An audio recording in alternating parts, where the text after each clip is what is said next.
విజయశాంతి హస్తిన బాట పట్టారు. ఎమ్మెల్యే కోటాలో ఎమ్మెల్సీ సీటు కోసం ఆమె తన ప్రయత్నం మొదలుపెట్టారు. ఏఐసీసీ అధ్యక్షుడు ఖర్గేను కలిసిన ఆమె తనకు సీటు కేటాయించాలని కోరారు. పార్టీ కోసం తాను చేసిన త్యాగాలు సహా మరికొన్ని విషయాలను పరిగణనలోకి తీసుకోవాలని ఆమె విజ్ఞప్తి చేశారు.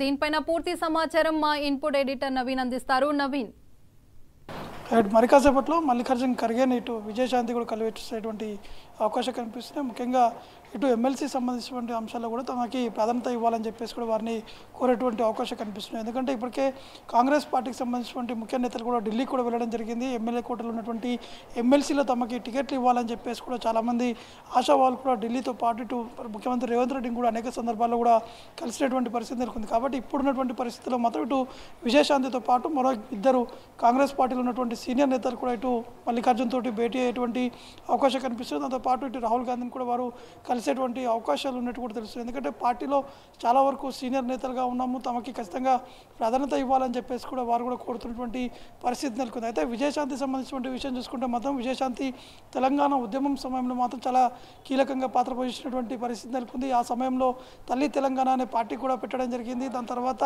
కేసీఆర్ ఆహ్వానం మేరకు ఆ పార్టీని కూడా ఇటు టీఆర్ఎస్లో కూడా విలీనం కూడా చేశారు. ఆ సమయంలో ఉన్నటువంటి సందర్భాల్లో కేసీఆర్ తోటి కూడా వెంటుండడం జరిగింది.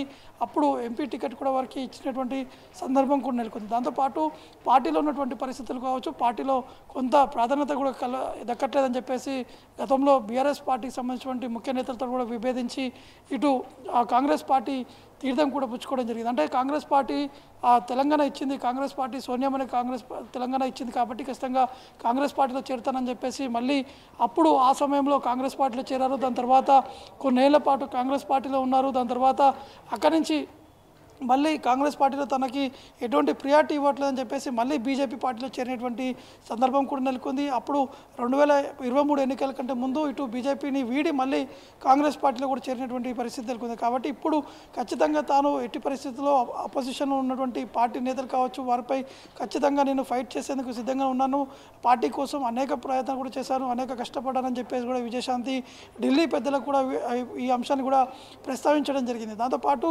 రాష్ట్రంలో కొత్తగా వచ్చినటువంటి తెలంగాణ వివరాల ఇన్ఛార్జ్ ఇటు మీనాక్షి నటరాజన్ కూడా ఇటు ఈ అన్ని అంశాలపై కూడా పర్యవేక్షిస్తున్నారు. దాంతోపాటు పార్టీలో ఎవరు పనిచేస్తున్నారు, మొదటి నుంచి సీనియర్ నేతలు ఎవరు ఉన్నారు, దాని తర్వాత ఎన్నికల ముందు పార్టీలో ఎవరు చేరారు, దాంతోపాటు పార్టీలో ఉన్నటువంటి నేతలకి ఎవరికి ప్రియారిటీ ఇవ్వట్లేదు అన్నీ కూడా పూర్తి స్థాయిలో ఒక లిస్ట్ కూడా తయారు కూడా చేయడం జరిగింది. ఈ నేపథ్యంలోనే ఇటు రామలమ్మ సంబంధించినటువంటి పేరును కూడా ఎందుకు పార్టీ నేతలు ఎందుకు ప్రస్తావించట్లేదు, ఆమెకి ఎందుకు ప్రియారిటీ ఇవ్వట్లేదు అనే అంశాన్ని కూడా వారితోటి ప్రస్తావించడం జరిగింది. అయితే మీనాక్షి నటరాజన్ కూడా వీరు ఇటు రామలమ్మతో కూడా భేటీ అయ్యేటువంటి అవకాశం కనిపిస్తుంది. రేపు ఉదయం మీనాక్షి నటరాజన్ కూడా వారితో భేటీ అయ్యి రాష్ట్రంలో ఉన్నటువంటి పరిస్థితులతో పాటు పార్టీలో ఆమెకు జరిగినటువంటి అన్యాయం సంబంధించినటువంటి అంశాలపై కూడా వారు చర్చించేటువంటి అవకాశం కనిపిస్తుంది. కాబట్టి మొత్తానికి పార్టీకి సంబంధించినటువంటి క్రమశిక్షణ కావచ్చు, పార్టీలో ఉన్నటువంటి సీనియర్ నేతలకే పూర్తి స్థాయిలో ప్రియారిటీ కూడా ఇచ్చేటువంటి విధంగా కూడా తెలంగాణ వివరాల ఇన్ఛార్జ్ మీనాక్షి నటరాజన్ కూడా ఈ అంశాలపై కూడా ఫోకస్ కూడా పెట్టడం జరిగింది. 3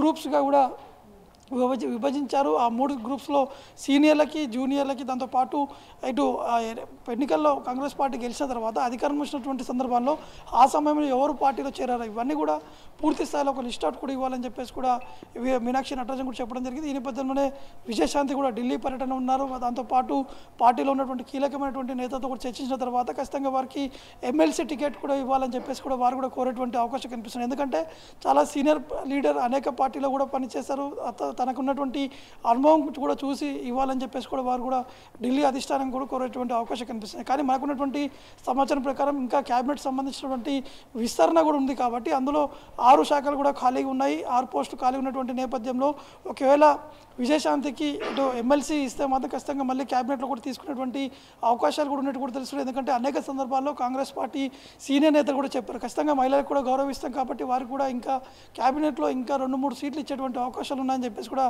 ఇటు కాంగ్రెస్ నేతలు కూడా చెప్పారు. కాబట్టి ఖచ్చితంగా విజయశాంతి కూడా క్యాబినెట్లో ఛాన్స్ దక్కేటువంటి అవకాశాలు ఉన్నట్టు కూడా తెలుస్తుంది. Right, thank you Naveen. Cine నటుడు పోసాని కృష్ణ